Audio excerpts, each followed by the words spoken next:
ఇప్పుడైతే గుంత స్టార్ట్ చేసినాము. మరి బున్నది ఆరిన దగ్గర గుంత కొట్టాలి బాగా.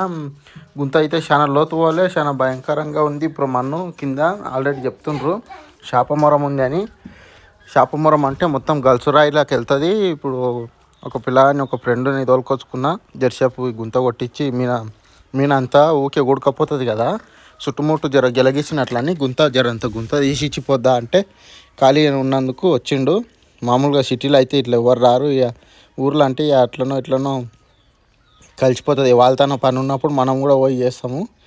అట్లని వచ్చిండు. జర్సేపు కొడితిమి. మొత్తము ఒక 2 ప్లేట్లు 3 ఫీట్ల వరకు పోషణమనే ఉంది. అంటే మొత్తం ఓకిలు గుంతుండే మొత్తం ట్రాక్టర్లు దొబ్బి అట్లే సాఫ్ చేసి మొత్తం ఇది చేసినాం అన్నట్టు. ఆ పోషణమన్ను మొత్తం తీసి కింద గట్టిది వస్తుంది. ఇక మా బావ నేను ఇద్దరం కలిసి కింద దిగినాము. ఆ పిల్లాడేమో మీన ఉన్నాడు. ఇక గంపలకు ఫస్ట్ ఓలు పెట్టుకుంటున్నాము. ఓలు పెట్టుకుంటేనే మంచిగా మన్ను దోవనికి వస్తుంది. గంపలకు నింపిస్తే మీన ఒకరు ఉండాలి, కింద ఒకరు ఉండాలి. కానీ ఇక అది చాలా గట్టిగా వచ్చింది ఇప్పటికే. అట్లని ఇక మేము ఇద్దరం ఉన్నాము. ఇక గడపరం నాకు అలవాట్లేదు కదా, జర బొగ్గలు అవి వస్తున్నాయి. బొగ్గలు వచ్చి వరిగిపోయినాయి. హైట్ మీద ఇక అట్లే దవ్వుతున్నా.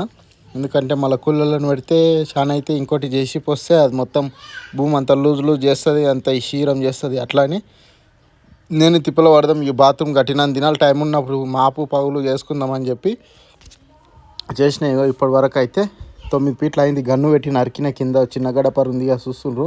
గన్ను పెట్టి నరికిన అది చాలా గట్టిగా ఉంది. మొత్తం రాయిలేకనే ఉంది. ఇక చాలా అనిపించింది ఆడికి. ఇంకా దవ్వనో అనిపించింది. అక్కడి వరకు అయితే దవ్వినా చేతనైనంత వరకు కొలుచుకుంటే